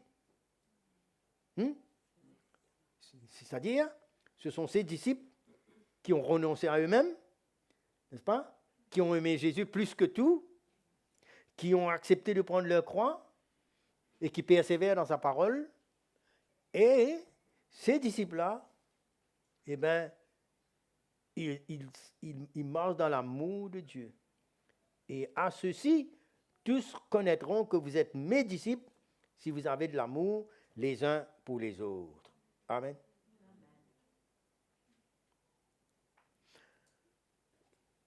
Comment les chrétiens peuvent aussi, sans passer par cette croix, sans renoncer par eux-mêmes, essayer de vivre une vie chrétienne en essayant d'appliquer cet amour, mais ce sera religieux. Parce qu'il y a beaucoup de gens qui s'aiment. Le Seigneur nous dit, il y en a qui saluent ceux qui les saluent, non? Qui font du bien à ceux qui les aiment, ils sont confortables avec eux. Mais ce sont pas, c'est très émotionnel, cela. C'est l'amour, c'est l'amour, c'est l'amour qui fait tourner le monde. Vous connaissez ça, vous chantez ça, hein? C'est toi, c'est toi. Hein? Ce sont des paroles, des chansons. Mais ceux qui peuvent aimer, Ceux qui apprennent, vous savez, on apprend à aimer. L'amour de Dieu est répandu dans nos cœurs par le Saint-Esprit. Quand on a renoncé à nous-mêmes et qu'on devient un disciple, on passe par la croix. Ça, l'amour de Dieu dans notre cœur peut se manifester. Ce n'est pas religieux, ce n'est pas technique. Ce n'est pas je t'aime jusqu'à ce que tout va bien. Hein? Mais c'est une perte de notre vie. Aimer, c'est perdre sa vie pour les autres, n'est-ce pas? Alors là, on n'est pas comme dans cette dimension où Pierre dit, bien, combien de fois je dois pardonner? Combien? 7 fois ou dans un jour? Il dit 77 fois, 7 fois. C'est tout le temps. Pourquoi? Parce que la grâce et l'amour de Dieu est là. Pardonner, c'est aimer. Jésus nous a pardonné. Il nous a aimés. Et quand on s'identifie à Jésus, là le Seigneur nous dit, vous savez, quand le Seigneur nous dit, je vous donne un commandement nouveau, à qui il dit ça? À ceux qui sont appelés pour être ses disciples. Il ne dit pas ça au monde. Vous savez, le monde parle d'amour, toutes sortes d'interprétations de l'amour. Hein? On partage une bière avec quelqu'un pour le saouler encore, on aime bien. Hein? Quelqu'un est en train de s'engouffrer dans le péché, on l'accepte avec son péché et tout. Là, on aime, là. Il n'y a pas de repentance, il n'y a pas de crainte de Dieu, il n'y a rien. On montre que Dieu est amour, amour, mais on oublie que Dieu est véritable et il est juste. Il est saint. Le vrai amour inclut tout ça. Inclut la correction, tout. Oui. N'essayez pas de changer la vie de quelqu'un ou parler dans sa vie si on n'est pas animé par l'esprit, par l'amour de Dieu. Parce que l'amour de Dieu nous emmène à être des gens responsables, à dire la vérité dans l'amour, bien sûr. Alléluia. Hein? On corrige, on aime. Hein? Jésus pouvait corriger. Il pouvait causer avec les pharisiens parce que lui, il allait mourir pour eux. C'est pourquoi il a dit des hypocrites. Non pas avec haine, mais ils voyaient la vérité dans leur vie. C'était pour les challenger, pour amener la repentance. C'est comme ça qu'eux, avec tout religieux qu'ils étaient, ils ont emmené cette femme pécheresse pour jeter devant Jésus et pour la condamner. Légaliste. Mais Jésus allait mourir pour cette femme. C'est pourquoi Jésus pouvait parler et leur dire qu'ils étaient hypocrites. Et quand Jésus a dit, mais celui qui n'a pas de péché, jette premièrement. C'est ça qu'il a dit? Hein? Allez jeter la première pierre. Personne n'a osé. Hein? Parce qu'ils étaient seulement religieux, c'était extérieur. Mais ils n'aimaient pas cette femme. Ils ne comprenaient pas la grâce de Dieu pour elle. C'est Jésus qui aimait cette femme. C'est Jésus qui est mort pour elle. Et c'est Jésus qui parle et qui dit, va, ne pèse plus. C'est parce que lui, il est vrai. Il est saint. Il est capable. Il peut reprendre ce qu'il aime. Véritable amour. Ne prenez pas l'amour de Dieu comme quelque chose d'émotionnel qui tolère tout. Non. Il supporte tout, mais il est véritable. Amen. Il vaut mieux avoir affaire avec l'amour de Dieu, parce que lui, il corrige ce qu'il aime. C'est pourquoi quand on est animé de l'amour de Dieu, on est animé de la vérité. N'est-ce pas? On ne tue pas les gens, mais on leur dit, on leur parle avec le cœur de Dieu, et ça amène la repentance, et ça restaure leur vie. C'est ça l'Église, l'amour de Dieu, d'un disciple de ceux qui ont passé par la croix, hein, et qui maintenant prennent leur croix, qui maintenant aiment le peuple de Dieu. C'est ça la condition, comment, et qui demeurent dans la parole. Et c'est quand Jésus, malgré que Pierre l'a renié, il savait ça. Il savait que Pierre était limité, qu'il avait peur et que ça allait se passer. Il ne faut pas avoir de grandes prétentions. Il faut comprendre qu'on a besoin de la grâce de Dieu. Mais quand Jésus a dit, mais le diable, l'ennemi, t'a réclamé pour te détruire, mais quand tu seras affermi, c'est-à-dire ta foi, affermis les autres. Hein? Et la condition que Jésus a dit à Pierre après, il a dit, m'aimes-tu? Il dit, tu sais toutes choses. Il dit, mais paie mes brebis. Vous savez, la croix est essentielle. Renoncer à nous-mêmes est essentiel. Hein? Ensuite, demeurer dans sa parole. C'est là qu'on aime l'Église. Mes frères, quand on prend ce chemin-là, l'Église devient notre maison. On accepte, on supporte, on parle de la vérité, on devient transparent, on s'humilie, on comprend que le Seigneur est en train de construire. Et on ne vient pas avec nos émotions ou nos critiques, mais on vient parce que Dieu est en train de construire. Et on vient parce que chacun de nous, on peut s'identifier de la manière qu'on prend notre croix chaque jour nous-mêmes, n'est-ce pas? Et si quelqu'un tarde à prendre sa croix, ben on laisse le faire. Amen. Mais on ne peut pas se passer de ce chemin-là si quelqu'un veut me suivre. Une église qui suit le Seigneur, ce sont des hommes et des femmes qui ont appris à perdre leur vie, qui ont appris à renoncer à eux-mêmes, qui ont appris à prendre leur croix chaque jour et qui aiment sa parole et qui aiment l'église du Seigneur. Alléluia. Mes frères et sœurs, hein, c'est ça l'affaire. Un homme, il a dit à Jésus, Seigneur, moi je ne te suivrai pas où tu iras. Le Seigneur lui dit, les renards ont des tanières, les oiseaux du ciel ont leur nid, mais le Fils de l'homme n'a pas un lieu où puisse reposer sa tête. Hein? Quand on aime le Seigneur, on n'aime pas le confort plus que le Seigneur. Le Seigneur peut nous déranger aussi. Un disciple. Hein? On n'attend pas juste quand il fait beau pour suivre le Seigneur, mais on donne notre vie. On réalise que Jésus a tout quitté sa gloire, et en tant qu'un disciple, le Seigneur peut prendre notre vie et nous déranger aussi. Ça forme partie de notre croix. Amen. Parce qu'on est mort. Non? Et il peut disposer de notre vie. On ne va pas aller faire des sacrifices pour nous, comme si nous martyriser. Non! On a besoin de savoir quand Dieu sonne. Quand l'heure est venue, quand il nous appelle à renoncer à certaines choses, l'Esprit de Dieu va nous témoigner. Personne ne doit nous imposer une croix. Vous savez, Simon de Cyrène, là, on a imposé une croix avec lui. Il n'a pas pu, lui. Hein? Mais non, la croix, c'est une bonne chose. Cela nous libère de notre vieil homme, de nous-mêmes. Cela nous emmène à devenir des hommes et des femmes de l'esprit. Alléluia. Quelqu'un qui passe par la croix, il est libre. Il est libre de toute critique. Il n'a pas une réputation à défendre. Il cherche la gloire de Dieu. Alléluia. C'est comme ça qu'on a vu les apôtres vivre. Ce n'étaient pas des gens qui voulaient être reconnus. Non, ce n'étaient pas des présidents, des premiers ministres. Ça. C'était des ministres de l'Évangile. Mais ils étaient prêts à être jetés en prison, à être diffamation, peu importe. Ce qui était important pour eux, c'est qu'ils étaient approuvés de Dieu. Quand on marche sur ce chemin, on cherche à être approuvé de Dieu. On ne cherche pas l'approbation des hommes. Parce que vous savez, les hommes peuvent vous taper dessus, flatter votre deux de main, et puis c'est le contraire. Sauf ceux qui sont des disciples. Les vrais disciples ne sont pas appelés à flatter les gens. Les vrais disciples, ce sont ceux qui marchent dans la vérité. Et qui vous aiment et qui vous disent la vérité. Amen.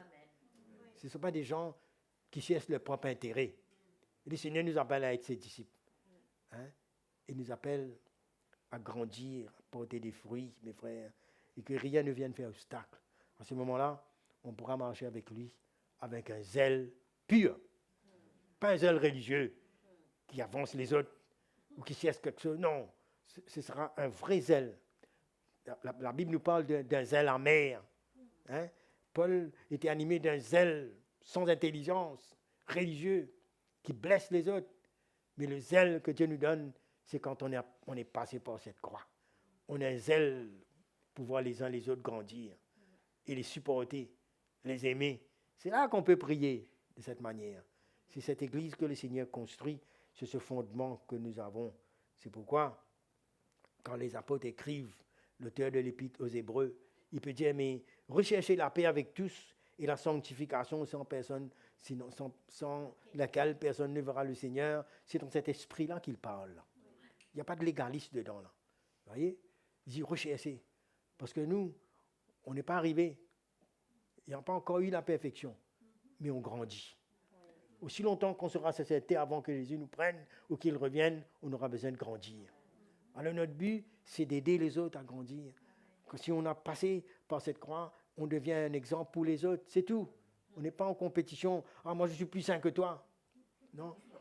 Parce qu'on est vulnérable, on peut tomber, nous. Non? Il y a une crainte. Il dit, mais que celui qui est debout prenne garde de tomber. Pourquoi? Parce qu'on n'est pas encore arrivé à la perfection. Vous savez, quand on prend la croix, on a compris cette souffrance et l'humilité a pris notre vie. Quand quelqu'un tombe, on est triste. Mais on ne se comporte pas. La chute de quelqu'un ne me rend pas plus saint. Non. La chute de quelqu'un doit être une occasion pour moi d'apprendre encore. Et devenir d'être un instrument pour le relever, pour qu'il soit restauré. C'est ça. Mais ce n'est pas pour piétiner ou quoi que ce soit. Non. Regardez le cœur de Jésus. Je finis là. Quand Pierre l'a trahi, pourtant, il avait prié tout. Il avait averti. Pierre a dit non, même si les autres, moi non, mais lui, il connaît, lui. Mais il n'y avait pas de problème avec ça, lui, parce qu'il avait vu que Pierre allait se repentir. Et quelle était l'attitude de Jésus? Il a dit, ah, regarde comme tu m'as déçu, je t'avais dit, tu as vu, maintenant j'ai plus confiance en toi. Il n'a jamais dit ça. Non. Je ne vois pas ça dans ma Bible. Il a pardonné Pierre. Parce qu'il avait déjà prié pour que Pierre soit relevé. Il avait la foi, il croyait ça, il se relevait. Si on ne passe pas par la croix, même qu'on prie pour que quelqu'un se relève, quand il se relève, on peut être un peu menacé tout. Oui, parce que, oui, regardez un peu le parabole de l'enfant prodigue, tout ça. Hein? Vous savez, notre chair, là. Vous savez, la chair peut nous jouer des trucs extraordinaires. Hein? C'est pourquoi on a besoin de mourir. Aujourd'hui, on dit ça, demain, on oublie, nous. Mais la croix va nous faire rappeler ce que Dieu veut. C'est la croix qui va nous rendre stables. Ouais. Si on est déréglé quelque part, la croix peut nous remettre à notre place. Parce qu'il nous fait comprendre qu'on a besoin de perdre notre vie et qu'il n'y a pas de garantie que nous, on est capable. Mais qu'on a besoin de s'humilier. Tout le temps avoir ce cœur-là, un cœur brisé, jusqu'à ce qu'on grandisse de plus en plus. Et que quand on arrive quelque part, il dit que celui qui est debout prenne garde aussi. Voilà l'attitude de quelqu'un qui passe par cette croix, ce chemin étroit. C'est la garantie pour nous qu'on va grandir et qu'on va aller jusqu'au bout avec le Seigneur. Amen. Que le Seigneur vous encourage ce soir. Si vous êtes passé à côté, si vous avez pris votre croix, vous l'avez déposée, ou peu importe ce qui s'est passé là, mais l'Esprit de Dieu à travers l'Évangile va toujours nous ramener vers ce chemin. C'est ça la construction de l'Église. C'est ça le cœur de Jésus pour nous. Il ne faut pas regarder en arrière. La croix nous emmène à ne plus regarder au passé, à toujours renoncer à nous-mêmes et à prendre cette croix et continuer à le suivre. Notre persévérance est sur ce chemin-là même. Amen. On peut prier le Seigneur ce soir là? Allons nous mettre debout un moment. On va prier le Seigneur.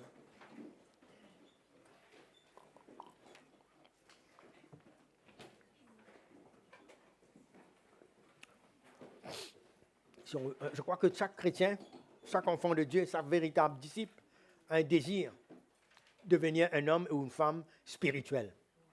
Je répète, un homme et une femme spirituelle. Je ne dis pas parfait, mais je dis spirituel. C'est-à-dire qu'on est sur ce chemin-là. N'est-ce pas? On a renoncé à nous-mêmes. On aime le Seigneur par-dessus tout. On a accepté de prendre cette croix et on veut le suivre. C'est ce chemin-là qu'on devient spirituel. Et on aime sa parole. Alléluia. Seigneur, merci. On peut prier ce soir. Allons prier. Allons parler au Seigneur. Allons voir réellement où on est. Est-ce qu'on est sur ce chemin? Est-ce que la croix veut dire quelque chose pour nous? Pourquoi on marche avec Jésus? Pourquoi on veut le suivre? Comment on veut le suivre? Allons prier le Seigneur ce soir. Oh Jésus. Et s'il y a des choses que le Seigneur nous interpelle, ne résistons pas à Dieu. Soyons vrais avec nous-mêmes. Si on s'est écarté de ce chemin, notre caractère a pris le dessus. Nos émotions ont pris le dessus. Certains parmi vous, si vous êtes encore dans un point où vous luttez avec quelque chose du passé, où quelqu'un vous a blessé et vous n'arrivez pas, n'essayez pas d'avoir un raisonnement pour justifier votre non-pardon. Regardez si vous êtes mort. Regardez si vraiment vous avez renoncé comme un disciple. Si vous êtes en train de persister avec vos positions, votre raisonnement, votre réputation, regardez qu'est-ce que la croix a fait de votre vie. Est-ce que vous avez répondu à cette condition? C'est ça que nous devons regarder. Une fois que la croix prend notre vie, on n'a plus d'autre raison. Le Seigneur aura gagné. Il aura pris contrôle de notre vie. Et c'est une décision personnelle qu'on prend. On a pris une décision quand on a accepté le Seigneur dans notre vie. Un jour, si on l'a fait vraiment. Mais il y a des décisions à prendre chaque jour. Parce qu'il nous dit que quand on a fait ça, on prend sa croix chaque jour. Combien de jours on a pris notre croix? Est-ce qu'on la prend une fois par mois? Ou une fois par an? Mais est-ce qu'on la prend de la manière que le Seigneur nous demande? Ou est-ce qu'on laisse les choses traîner? On aura besoin de revenir devant cette croix. C'est là C'est là la manière que le Seigneur nous rend libres et qu'on peut grandir, faire des progrès spirituellement. C'est ce chemin-là même. On va demander au Seigneur sa grâce ce soir. Oh Jésus, tu nous aimes. Tu as versé ton sang pour nous. Tu nous as mis sur ce chemin. Et tu nous as dit, si nous voulons te suivre, si nous voulons marcher avec toi, c'est ce chemin. Cet renoncement à nous-mêmes, perdre notre vie afin de la retrouver. Ensuite, Seigneur, chaque jour, nous pouvons nous identifier à toi. C'est ainsi que nous pourrons vivre la vie de résurrection, persévérer avec toi. Et là où nous sommes encore faibles, où nous tombons, que cette croix vienne nous chercher, que nous puissions ne pas refuser de nous humilier, de reconnaître, et que ta parole vienne toucher notre cœur, qu'on puisse la chérir, lui donner plus d'importance que nos raisonnements et nos émotions, nos sentiments, mais que la vérité de ta parole nous affranchit, que ta parole prenne l'autorité dans notre vie, nous emmène à nous plier, parce que Seigneur, ce n'est pas en disant de nos paroles, de notre bouche, mais c'est en obéissant à ta parole qui sera la garantie que nous t'aimons et que nous gardons tes commandements, que ta parole ait de l'autorité dans notre vie, alors que la croix marque notre vie. Merci Seigneur. La solution pour notre vie, c'est cette croix. C'est ce chemin que tu as tracé pour nous. La solution, Seigneur, qui nous rend libres, qui nous rend capables de marcher et de persévérer, c'est cette croix, Seigneur. Nous acceptons. Nous nous humilions devant toi. Pardonne-nous, Seigneur. Relève-nous. Fais grâce. Que nous puissions marcher dans la croissance, de croissance en croissance, de grandir pour ta gloire. Merci. Te suivre, Seigneur. Nous ne voulons pas nous contenter des miracles que tu as faits, mais nous voulons te connaître et te suivre, Seigneur, pour aller jusqu'au bout et que nous puissions être reconnus le jour où tu nous visites. Oh Seigneur, la gloire, la gloire. Oh, alléluia. Rendons grâce à Dieu ce soir. Merci, tu fais de nous des disciples, Seigneur.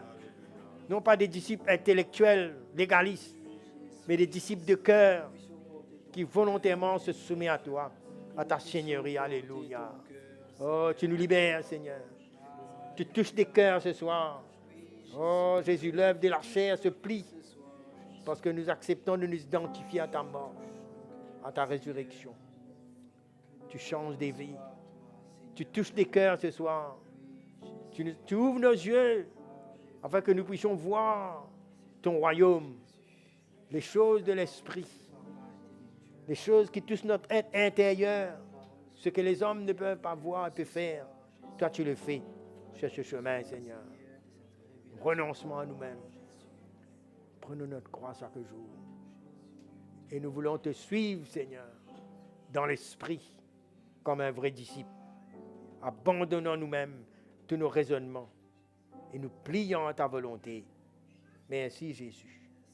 Les chaînes tombent, Seigneur. Oh, alléluia.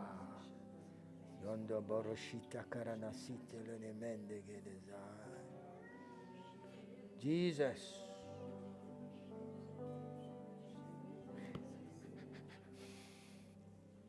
Il y a certains qui ont eu la difficulté avec des blessures. C'est un moment de leur vie, ils réalisent qu'ils n'ont plus de choix, ils pardonnent, mais il y a des choses qui doivent venir au propre profond avec la révélation de la croix. Sans cette révélation, il n'y aura que les choses superficielles. Ce soir, le Seigneur t'interpelle à relâcher ces choses. Que tes yeux puissent s'ouvrir et reconnaître que tu ne peux pas faire les choses juste par principe. Mais que tes yeux s'ouvrent et réalisent et que tu comprennes dans ton cœur la profondeur de son amour et de sa grâce et que tu es appelé à perdre ta vie. C'est dans cette perte que tu auras la victoire, que tu retrouveras une vie libre, qui ne retient personne, qui pardonne avec le cœur du Seigneur. Seigneur, merci. Tu guéris ces cœurs ce soir. Guéris ma soeur, Seigneur. Touche-la. Relève-la. Qu'elle meure à son passé. Merci, Jésus. Révélation, Seigneur, de ta croix. La vie de résurrection. Merci, Jésus.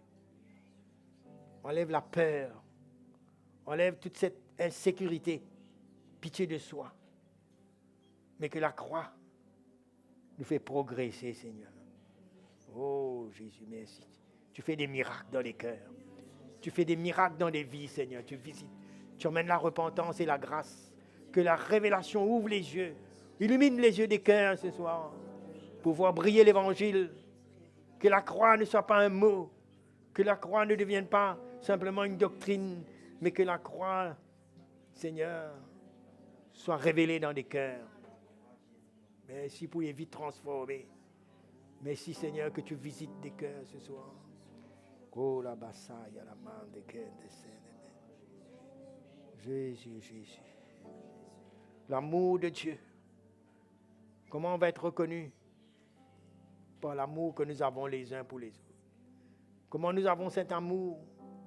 C'est en renonçant. C'est en prenant notre croix. C'est en aimant ta parole. C'est en nous identifiant à toi. Cet amour grandit dans nos cœurs. Nous mourrons, mais nous vivons en toi. Sans toi, nous ne pouvons rien. Mais tu es là, Seigneur. Merci pour la foi que tu transmets dans les cœurs. Merci pour la victoire qui triomphe du monde. La foi vivante et vraie. Alléluia. Jésus, nous t'aimons, Seigneur. Nous t'adorons, nous t'adorons. Nous t'adorons, nous t'adorons. Nous voulons, comme Paul, pouvoir dire, ce n'est plus moi qui vis, c'est Christ qui vit en moi. C'est ta présence, la vie de résurrection. Merci, Jésus. Oh, alléluia.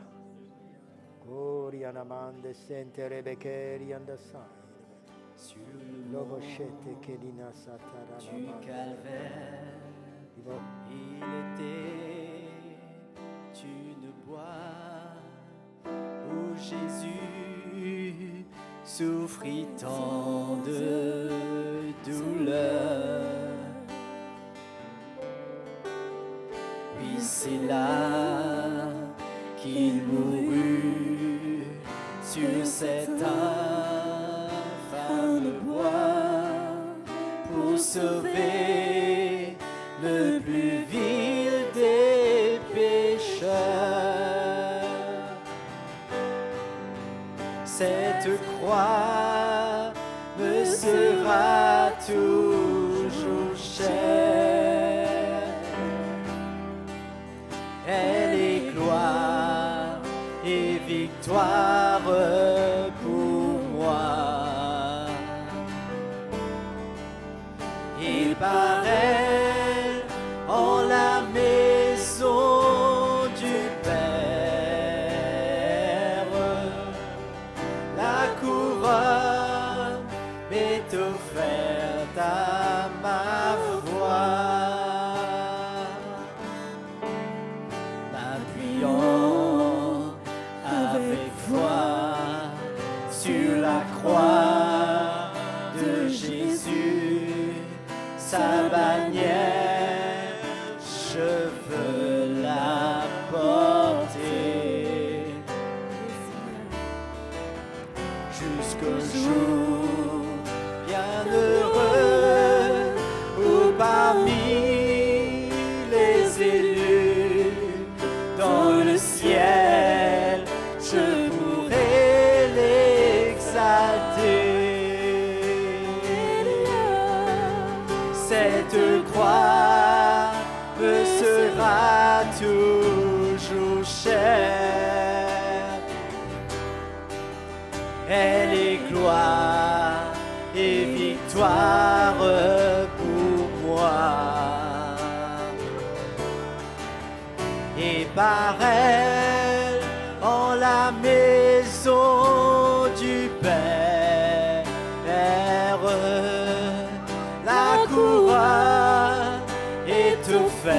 à ma foi. Cette croix me sera toujours chère.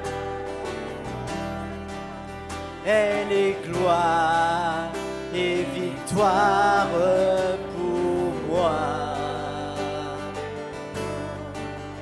Et par elle, en la maison du Père,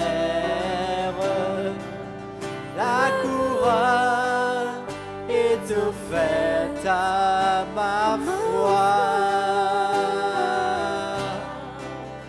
La couronne est offerte à ma foi.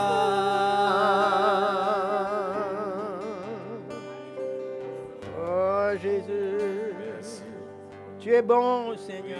Oui, Jésus. Tu nous as donné ton esprit. Tu accompagnes ta parole.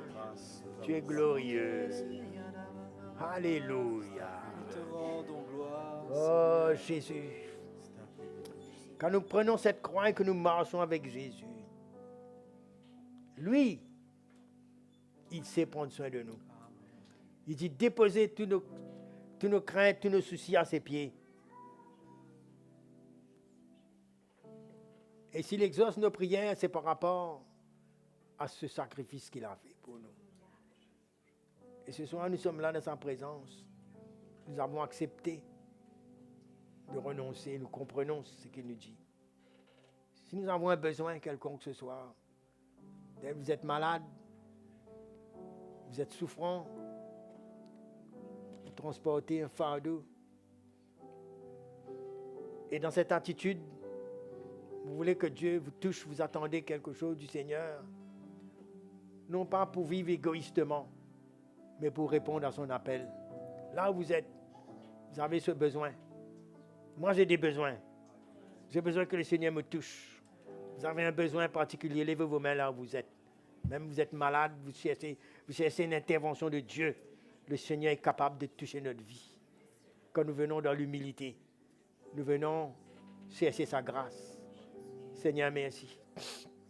Nous prions, Seigneur, ce soir. Attendez à ce que le Seigneur, dans sa grâce, peut vous toucher, peut nous toucher, parce que nous acceptons que sa volonté s'accomplisse dans nos vies. Tu nous as donné une mesure de foi. Seigneur, tu es celui qui pardonne les péchés. Tu es celui qui guérit. Tu es celui, Seigneur, qui est la solution. Dans toute situation où tes brebis peuvent se trouver, c'est dans ton amour, dans ta compassion que tu guéris, que tu relèves. Touche nos vies, Seigneur. Touche des cœurs, Seigneur. Guéris des corps. Seigneur, sois à l'œuvre. Nous recevons de ta part parce que nous acceptons, Seigneur, le chemin étroit. Et dans ta grâce, nous voulons demeurer dans ta parole, nous plier à ta volonté. Et nous te demandons ce soir, dans ta grâce, visite des cœurs, visite des vies, visite des corps ce soir. Que la guérison s'installe, que la grâce de Dieu se manifeste pour la gloire de ton nom. Guéris, Seigneur, touche tes cœurs. Agis pour ta gloire. Tu es vivant, tu es bon. Tu es bon, Seigneur, pour nous. Étends ta main sur nous, Seigneur. Relève, Seigneur, relève. Touche. Attendez-vous à ce que le Seigneur vous touche là où vous êtes. Que la guérison se manifeste. Que le nom de Jésus soit glorifié. Que le nom de Jésus soit glorifié. Merci, Seigneur. Alléluia. Oh, louons le Seigneur. Allons louer le Seigneur encore. Attendez qu'il vous visite. Je le proclamerai sur la terre des hommes.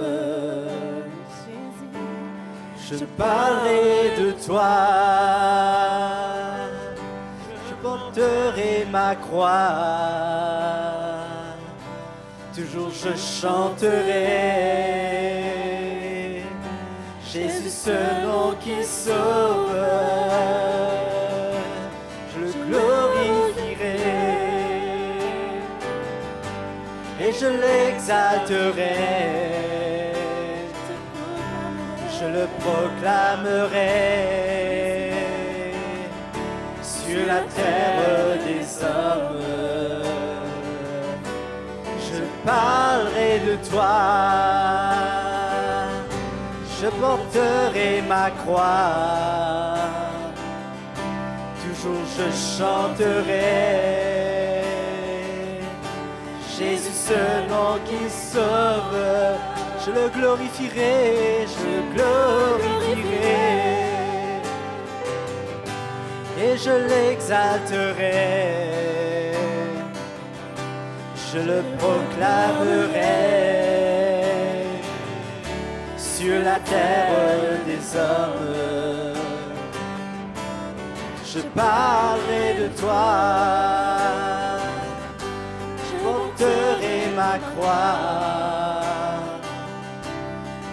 je chanterai Jésus, ce nom qui sauve.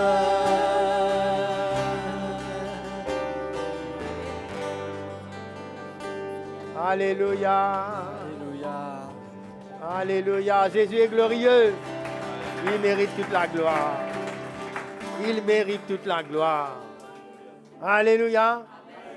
C'est avec joie. C'est dans la foi, dans la persévérance que nous allons continuer cette course. Amen. Nous sommes le peuple de Dieu. Vous avez un avenir devant vous. Vous êtes comme une montagne qui brille, où la lumière sur cette montagne va briller. Hein? C'est ce flambeau doit être sur la table. Le Seigneur va attirer les hommes. Quand nous marchons sur ce chemin étroit, Dieu va faire le reste. C'est lui qui bâtit son église. Que le Seigneur vous bénisse. Je suis très content d'être venu parmi vous. Je suis accompagné avec mon renfort ce matin. Avec ma femme qui est là. Hein? Nous vous aimons. Peut-être tu voulais dire 2 mots. On se permet de vous dire 2 mots parce qu'on n'a pas l'occasion tous les jours d'être là. Tu peux venir dire. Elle n'aime pas parler devant les gens. Mais elle parle au téléphone, elle parle. Mais moi, je vous dis que le Seigneur vous bénisse. On était content d'être parmi vous. Alléluia. Merci, bonsoir Seigneur. les frères et sœurs. Ah ben je me sens dans ma famille. Hein. Je ne me sens pas une étrangère ici. Malgré que ça fait 13 ans qu'on n'a pas été ici à Paris. Mais mon cœur est vraiment reconnaissant envers le Seigneur. Si je suis là avec vous ce soir, c'est parce que c'est sa volonté. Et d'être sous cet évangile, c'est une grâce. Nous entendons le cœur du Seigneur et nous voyons Dieu à l'œuvre. Et vous êtes un peuple choisi par Dieu. Vous êtes un peuple que Dieu a mis à part depuis la fondation du monde. Et vous êtes la lumière ici à Biorel, on appelle, hein, pour éclairer, pour défendre l'évangile du Seigneur. Amen. Il y a la joie que dans le service de Dieu, que quand on prend notre croix, on laisse le Seigneur faire dans notre vie, ben c'est ça la vraie vie. En dehors, il n'y a pas de joie, il n'y a pas de paix, et il n'y a que Jésus. Et moi, je suis vraiment, vraiment reconnaissante dans mon cœur. Ça fait des années que le Seigneur a touché ma vie, m'a emmené dans son plan. Et aujourd'hui, voir tout ce qui se passe, il n'y a pas de mots. Jésus bâtit réellement son Église. Le Seigneur bâtit nos cœurs. C'est vrai, comme le frère Fabien tout à l'heure disait, que prendre sa croix, ça fait mal. Parce qu'on n'aime pas renoncer à nous-mêmes, parce que c'est dur. Mais renoncer à nous-mêmes, c'est la liberté. La liberté que Christ met en nous, il n'y a pas de mots, il n'y a pas de prix. Aujourd'hui, quand je vois tout ce qui se passe autour de nous, être dans le repos de notre cœur, être dans la joie, être en paix, malgré qu'il dit qu'il y aura la guerre, il y aura tout ça, mais la main de Dieu sur notre vie. Amen. C'est extraordinaire. On aurait pu être ailleurs, en train de, je ne sais pas quoi, souffrir ou bien quoi que ce soit. Mais Dieu nous met dans sa maison, sa main sur nous, sa protection sur nous. Il n'y a pas de prix. Il n'y a pas de prix et c'est une grâce. Nous tous ensemble, je ne suis pas arrivée, hein, j'ai encore mes manquements, j'ai encore mes faiblesses, mais une chose je connais, depuis que le Seigneur nous a mis avec le ministère apostolique, des années en années. Quand je venais de me marier avec Fabien, ça ne j'oublierai jamais, le Seigneur me dit, au travers du frère Mickey, j'espère dans quel bateau tu es rentré. Mais ce bateau-là, mais ces trains-là, mais je peux vous dire, il n'a jamais passé la vitesse arrière, c'est toujours la vitesse en avant. Amen. Et nous voyons l'Évangile gagner les nations. Ben, c'est une grâce de donner sa vie, de perdre sa vie et de voir Jésus construire. Moi, dans mon cœur, la seule chose, mourir à moi-même. Seigneur, aide-moi chaque jour à prendre ma croix, à mourir à moi-même, à prendre soin de mon mari, à prendre soin de mes enfants et à aimer l'Église de Dieu avec son cœur, à être patient et être là où Dieu veut que je sois. Et c'est lui, tout le temps je dis, c'est lui qui fait notre programme. Et c'est une grâce d'être dans la main de Jésus et de laisser le Seigneur nous emmener comme lui veut. Il n'y a pas de prix. Moi, je suis vraiment reconnaissante dans mon cœur.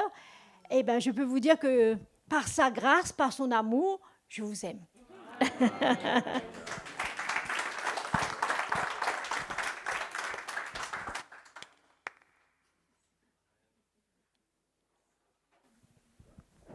Amen. Merci Mylène, merci Fabien pour ce moment. Et je crois que ce n'est pas fini, le programme continue. On se retrouve ensemble encore samedi à 17h à Chaville. Donc, venez entendre encore la parole du Seigneur, ce qu'il a pour nous. Amen. Amen. Bonne soirée à tous. Rentrez bien et à samedi.